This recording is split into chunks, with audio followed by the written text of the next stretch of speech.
Hello भाई लोग, Marvel के ट्रेलर की बारिश में एक और नया ट्रेलर आ चुका है जिसका नाम है व्हाट इफ सीजन 3। और व्हाट इफ का ये वाला सीजन फाइनल सीजन होने वाला है और इसमें 8 एपिसोड होने वाले हैं। मतलब कि इसके बाद व्हाट इफ का अगला सीजन नहीं आएगा। तो चलो इस ट्रेलर का ब्रेक डाउन करना शुरू करते हैं बिना किसी देरी के। तो व्हाट इफ सीजन 3 की शुरुआत में हमें देखने को मिलता है हमारा सैम विल्सन का कैप्टन अमेरिका और उसके साथ देखने को मिलती है मोनिका रैम्बो या फिर फोटोन। तो इस वाले एपिसोड में हमारे नए वाले कैप्टन अमेरिका एक नई वाली टीम बनाएंगे जिसमें होंगे moon night, Monika Rambo, red guardian, winter soldier और भी काफी सारे अवेंजर्स। लेकिन इसमें हमारे ओजी अवेंजर्स में से एक भी नहीं होने वाला। और इस वाले एपिसोड में वो लोग मेगाजॉर्ड्स बनाकर लड़ाई करेंगे। तुम अगर मेगाजॉर्ड्स नहीं जानते तो मेगाजॉर्ड्स ट्रांसफॉर्मर्स जैसे बड़े बड़े रोबोट्स होते हैं जिनका यूज पावर रेंजर्स में किया जाता था। और आखिर इतने बड़े सूट्स बनाने की क्या ही जरूरत पड़ गई हमारे इन डिफरेंट अवेंजर्स को। तो हो सकता है कि ये लोग किसी काफी बड़ी एंटिटी से लड़ रहे हो जिससे ये अकेले अकेले ना रोक पाए।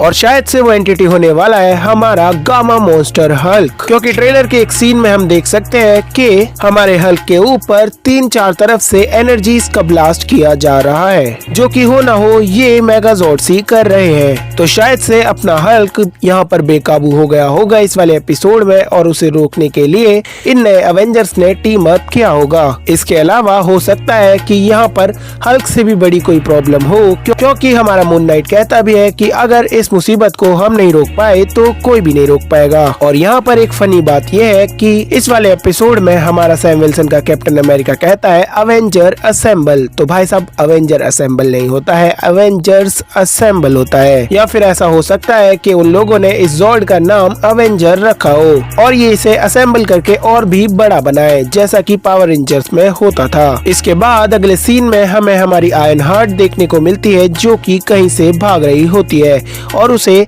अल्ट्रॉन बॉट्स चेज कर रहे होते हैं। और यहाँ पे वो अपने प्रोटोटाइप सूट में होती है, यानी कि उसका वो वाला सूट जो कि उसने पहली बार बनाया था। लेकिन इसके अगले ही शॉट में हमें हमारी आयरन हार्ट एक नए सूट में देखने को मिलती है जो कि सुपीरियर आयरन मैन से काफी ज्यादा रिजेंबल कर रहा है। इसके अलावा इस वाले एपिसोड में हमें iron heart versus white vision देखने को मिलेगा, क्योंकि हमने देखा कि ट्रेलर के एक शॉट में हमारा व्हाइट विजन अपनी एक अल्ट्रॉन आर्मी बना रहा है। तो ऐसा हो सकता है कि वांडा विजन के इवेंट्स के बाद व्हाइट विजन की अच्छाई से इन्फ्लुएंस होने की बजाय अल्ट्रॉन की बुराई से इन्फ्लुएंस हो गया हो और वो उसे दोबारा से जिंदा करना चाहता हो, जिस वजह से वो वापस जाकर अल्ट्रॉन बॉट्स को दोबारा से बनाता है और दुनिया में तबाही फैलाने निकल जाता है। और क्योंकि व्हाइट विजन को रोकना अकेले आयरन हार्ट के बस की बात नहीं है, तो यहाँ पर हमें एक और नई टीम देखने को मिलती है जिसमें होते हैं वोंग, वेलकरी,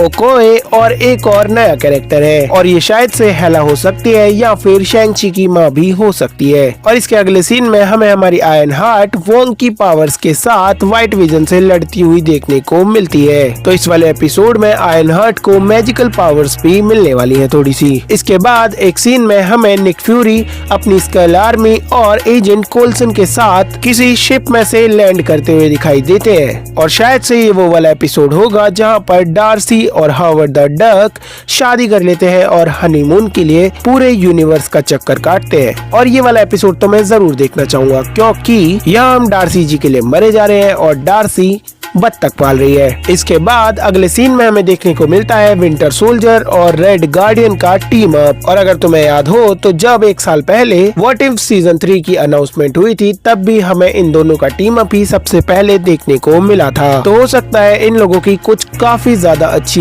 बैक स्टोरी हो। इसके बाद एक सीन में हमें केट बिशप और शैंग-ची देखने को मिलते हैं, लेकिन काउबॉय वाले कपड़ों में, जहाँ पर हो सकता है कि इस वाले एपिसोड में 10 रिंग्स टाइम के काफी पहले आकर गिरी हो, जिनकी रक्षा केट बिशप और हमारी शैंग-ची दोनों साथ में कर रहे हो। और यहाँ पर वो कुछ गुंडों से भी लड़ते हुए हमें देखने को मिलते हैं, तो हो सकता है कि वो वेंगू के गुंडे हों। इसके अलावा हमें 3 वॉचर्स देखने को मिलते हैं अगले ही शॉट के अंदर, जिनके सामने कहूरी और हमारी कैप्टन ब्रिटेन या फिर पैगी कार्टर खड़ी है। और वो तीनों वॉचर उन दोनों दोनों से कहते हैं कि हमें एक बिग पावर ईटर की जरूरत है। और ये जो 3 वॉचर्स दिखाए गए हैं, तो मेरा मानना है कि इनमें से कोई एक ही हमारा इस सीरीज का मेन विलन होने वाला है। और आई थिंक ये जो बीच वाला वॉचर है यही मेन वॉचर होगा। और आई थिंक ये एरोन द वॉचर हो सकता है, जो कि एक काफी बुरा वॉचर है, मतलब हमारे वॉचर की तरह अच्छा नहीं है। और क्योंकि हमारे वॉचर वोल्टॉन ने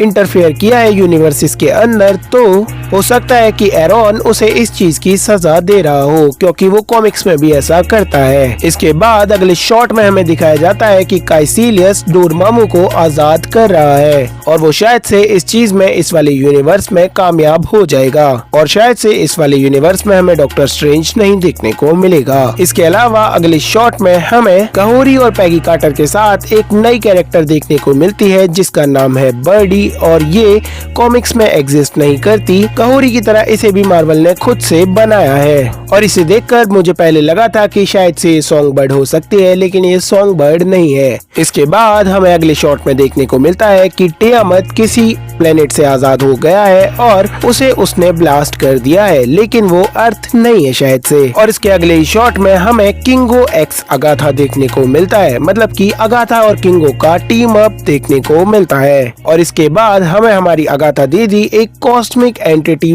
बनती हुई देखने को मिलती है। तो शायद से इस वाले एपिसोड में ऐसा हो कि सेलेस्टियल्स आ रहे हो अर्थ पर हमला करने के लिए, और जहाँ पर ऐसा हो सकता है कि हमारे इटर्नल्स या फिर किंगो ने अगाथा के साथ टीम अप किया हो सेलेस्टियल्स को रोकने के लिए। और शायद से इस वाले एपिसोड में अगाथा सेलेस्टियल की पावर लेने में कामयाब भी हो जाएगी, क्योंकि एक शॉट में वो हमें कॉस्मिक एंटिटी बनती हुई देखने को मिलती है और उसका साइज और रिजेम्बलेंस सेलेस्टियल से काफी ज्यादा मैच कर रही है। इसके अलावा ट्रेलर के लास्ट में हमें देखने को मिलती है हमारी स्टॉर्म, और वो ऐसी वैसी स्टॉर्म नहीं, अब तक की सबसे ज्यादा पावरफुल स्टॉर्म है, क्योंकि उसके पास म्योलनीर है और वो अपने यूनिवर्स की थॉर है, जो कि एंडिंग में आती है और शीमा गोरेथ को रोकने की कोशिश करती है। शीमा गोरेथ अगर तुम्हें याद नहीं है तो वो वही टेंटिकल वाला मॉन्स्टर है जो कि हमने सीजन 1 के एपिसोड 1 में देखा था। और एज अ थॉर फैन मैं उसकी रिप्लेसमेंट को देखने के लिए काफी ज्यादा एक्साइटेड हूँ, और खासकर जब वो स्टॉर्म जैसे पावरफुल कैरेक्टर के साथ हो।